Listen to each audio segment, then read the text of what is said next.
ఎవరికి ప్రేమ కూడా లేదు. ఉంటే ఓ అడ్రస్ లేని అనామకుడిని అల్లుడిని చేసుకోవాలనుకునే వాడివే కాదు.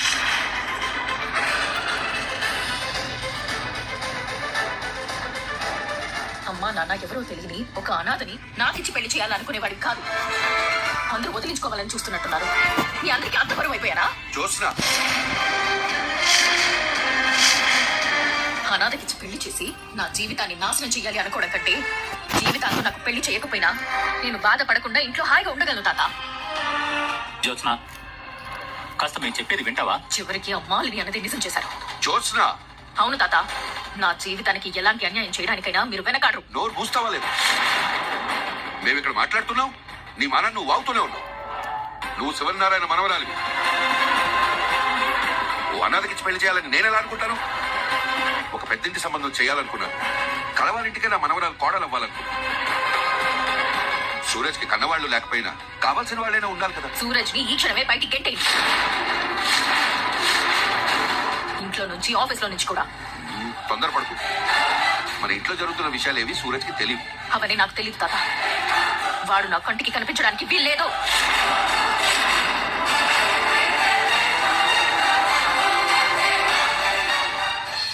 బాబా నీతో మాట్లాడాలి. ఇంటికి వెళ్ళిన తర్వాత మాట్లాడుకుందాం కదా. బాబా, ఇంటికి వెళ్ళాక మాట్లాడుకుందాం అన్నాం కదా. పిలిచింది నేను కాదు. నేను ఎవరు పిలిచారో కూడా పోల్చుకోలేనంతగా ఉన్నావంటే నువ్వెంత డిస్టర్బ్ అయ్యావో తెలుస్తుంది బాబా. జోష్న, లోపల చేసిన గొడవ చాలు. ఇప్పుడు మళ్ళీ మొదలు పెట్టొద్దు. బాగా బాధగా ఉంది కదా. అరే రే, చాలా కష్టపడి వేసిన ప్లాన్ ఇలా వేస్ట్ అయింది ఏంటి అని బాధపడుతున్నారు కదా. జోష్న, అందరిలో మనం కొన్ని నిజాలు మాట్లాడుకోలేం దీపా. ఎవరు లేనప్పుడు మాత్రమే మనసు విప్పుకుని మనసులో ఉన్నది చెప్పుకోవచ్చు. ఈ పెళ్లి నేను చేసుకోవాలని తాతో చెప్పావు కదా, వదిలే. ఇక్కడతో మీరు ఆగరు కదా. ఎందుకంటే సూరజ్ అనాథ అని మీకు ముందే తెలుసు. తెలిసే సూరజ్ ని తీసుకొచ్చారు. మాకీ విషయం ముందే తెలుసని మా తాతతో చెప్తే నాకెందుకు చెప్పలేదు అంటాడని ఈ రోజే తెలిసినట్టు మొహాలు పెట్టారు.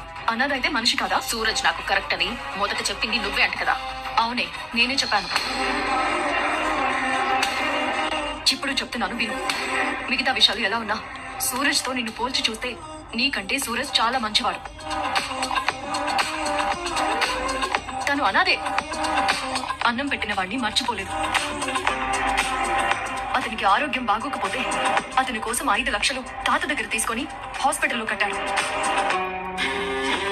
అలాంటి మనిషి గురించి నువ్వు తక్కువ అంచనా వేసి మాట్లాడుతున్నావు. ఈ మాట మాత్రం గట్టిగా గుర్తుపెట్టుకో. నీకంటే సూరజ్ చాలా ఉత్తముడు. నీలాంటి దానికి వాడే కరెక్ట్. దీపా, దీనికి అర్థం కావాలంటే అలాగే చెప్పాలి బావా. జోష్నకి సూరజ్ కరెక్ట్ అని మనకి మాత్రమే అనిపించిందా? ఇంట్లో మిగతా వాళ్ళకి కూడా అనిపించింది కదా.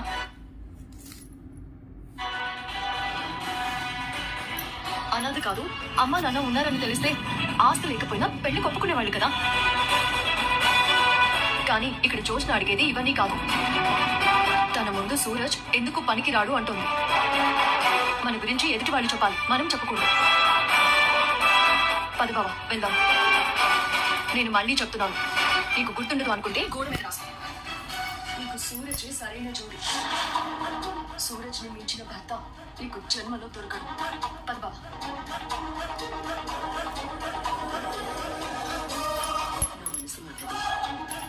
సూరజ్ దీనికి సరైన జోడి.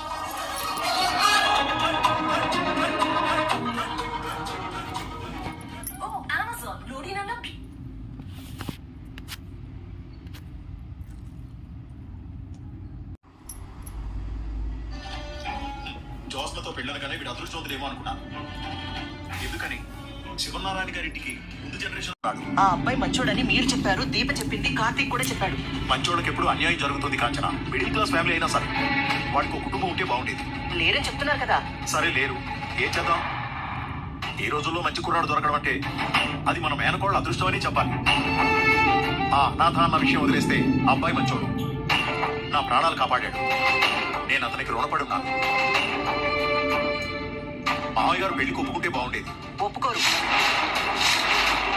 అంత ఖచ్చితంగా ఎలా చెప్తున్నారు? ఆయన కూతురు కదా, వాళ్ళ గురించి తెలీదా ఏంటి? మా నాన్న జ్యోత్స్నని నలుగురున్న కుటుంబంలో ఇవ్వాలనుకుంటాడు, కానీ ఒక అనాథకి మాత్రం ఇచ్చి చెయ్యాలనుకోడు. అబ్బాయి నచ్చినప్పుడు కొన్ని సర్దుబాట్లు తప్పవు. తాతగారు గారికి జోష్నికి ఈ పెళ్లి ఇష్టం లేదు మామయ్య గారు. సరే మీరు చెప్పండి, సూరజ్ మంచివాడే కదా? ఆపరేషన్ కి 5 లక్షలు కావాలన్నారు. అది తెలుసుకుని డబ్బు తీసుకొచ్చాడయ్యా. అలాంటి మంచోడు ఉండబట్టే నాలాంటోడు ఇంకా బతికున్నాడయ్యా. నిన్నేరా అడిగేది? వాడితో ఎక్కువ చనువుగా ఉండేది నువ్వే కదా. పైగా సూరజ్ దీపక్ అడ్వైజర్.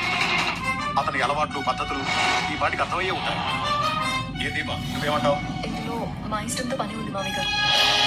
చేసుకోబోయేది జోష్న, ఒప్పుకోవాల్సింది వాళ్ళు. కానీ ఈ పెళ్లితో నీ జీవితం ముడిపడి ఉంది కదా. మీరు అస్తమానం ఇదే మాట అంటారేంటండి? ఏవే దీప, నీకు జ్యోత్స్న పెళ్లితో ఏంటి సంబంధం? మీ ఇద్దరు మా దగ్గర ఏదో దాస్తున్నారు కదా. ఎక్కి పెళ్లి శుభిచావుకి రావడం ఇదేనమ్మా. ఊరికే జరిగింది చెప్పడం తప్ప మా చేతుల్లో ఉందా? మీ చేతుల్లో లేకపోవడం ఏంటి? జోస్న పెళ్లి మీ బాధ్యత కదా. సరే సరే, మీరు వెళ్ళి చేతులు కడుక్కొని రండి, భోజనం చేద్దాం. సూరజ్ మంచోడా, ఈ పెళ్లి జరిగితే బాగుంటుంది. మీ వల్ల ఏమైనా అవుతుందేమో చూడండి.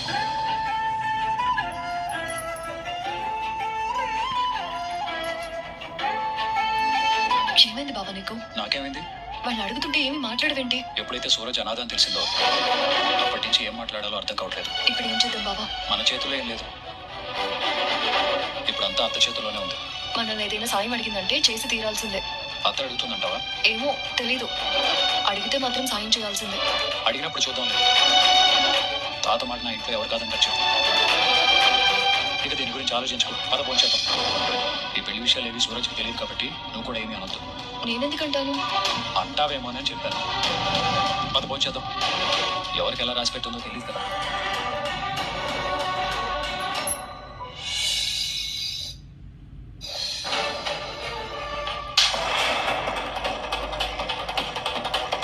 ఎంత కమ్ముడిపోయావురా నువ్వు?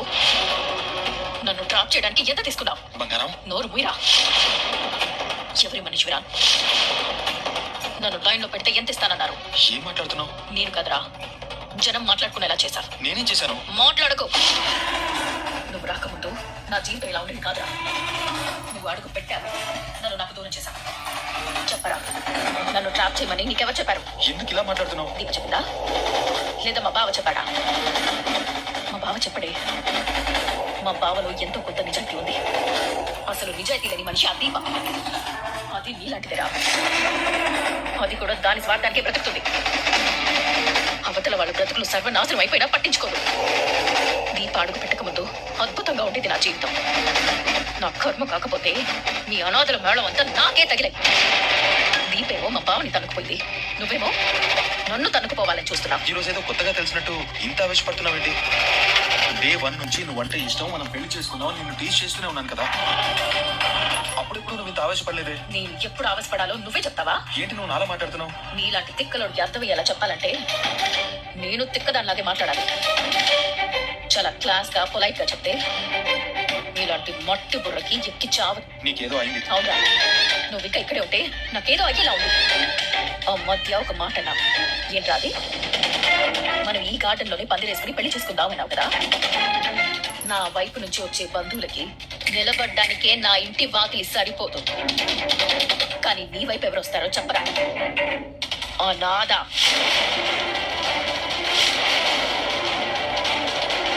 నీ బ్రతుకి తగ్గట్టే నీ కోరిక కూడా ఉండాలి. చస్తే అడిగే దిక్కులేని అనాథవి నీకు శివనారాయణ గారి మనవరాలు కావాల్సి వచ్చిందా? పెళ్లి చేసుకుంటే పెళ్ళని ఎక్కడ తీసుకెళ్తారా?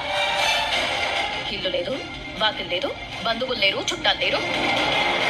మనకున్నది ఒక్కటే ప్లాట్ఫామ్. అప్పుడు టెంట్ వేసి అందులోనే కాపురం పెడతావేమో. ప్రతి మనిషి బ్రతకడానికి ఒక లక్ష్యం ఉంటుంది.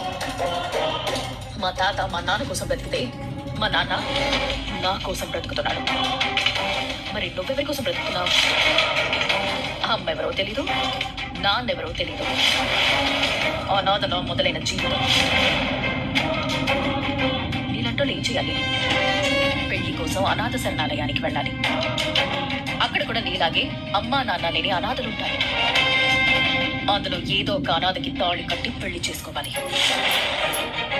ఆ తర్వాత మీ మొగుడు పిల్లలు ఇద్దరు కలిసి జ్యూసులు అమ్ముకోవచ్చు. ఎందుకు అంత మాట్లాడుతున్నావు? తట్టుకోలేకపోతున్నాను.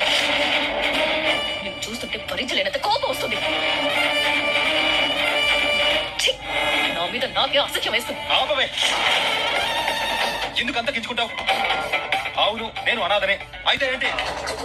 నేను అనాథనని నీకెవరు చెప్పారు? మనం చెప్పుకోకపోతే మన గురించి ఎవరికి తెలీదా ఏంటి? అన్నీ అందరికీ తెలుసురా. ఇవన్నీ సరే, ఇప్పుడు నీకేం కావాలో చెప్పు. ఏం కావాలన్నా చేస్తావా? నేను అడిగాను అంటే మాట ఇచ్చినట్టే. అయితే అడుగుతాను విను. నువ్వు వెళ్ళిపోవాలరా. ఈ అవుట్ హౌస్ వదిలి వెళ్ళిపోవాలి. చూసావా, నోట మాట రావట్లేదు. ఇది నీ సమాధానం. చెప్పేశావు కదా, మళ్ళీ ఎందుకు మాట్లాడుతున్నావు? నేను విన్నాను అంటే సరే అన్నట్టే. నా పేరు చెప్తావా? నన్ను అడిగే అవకాశం ఇస్తే కదా ఎవరి పేరు చెప్పాలనుకోవడానికి. నేను నీకు మాట ఇచ్చాను, వెళ్ళి పడుకో. ఇంకా నేను అవుట్ హౌస్ లో ఉన్నాను. చూస్తాను. నేను ఇంకా నీకు ఇక్కడ కనపడను. నాకు కావాల్సింది అదే. వెళ్ళవే, వెళ్ళి హాయిగా పడుకో. నువ్వు అనుకున్నదే జరుగుతుంది. Good night. Last night.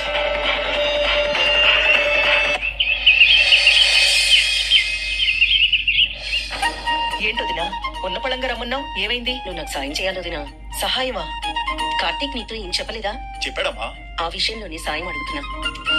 నాన్నకి ఇష్టం లేదంట కదా, నువ్వు చెప్తే ఒప్పుకుంటారు. అందుకే నిన్ను పిలిచింది.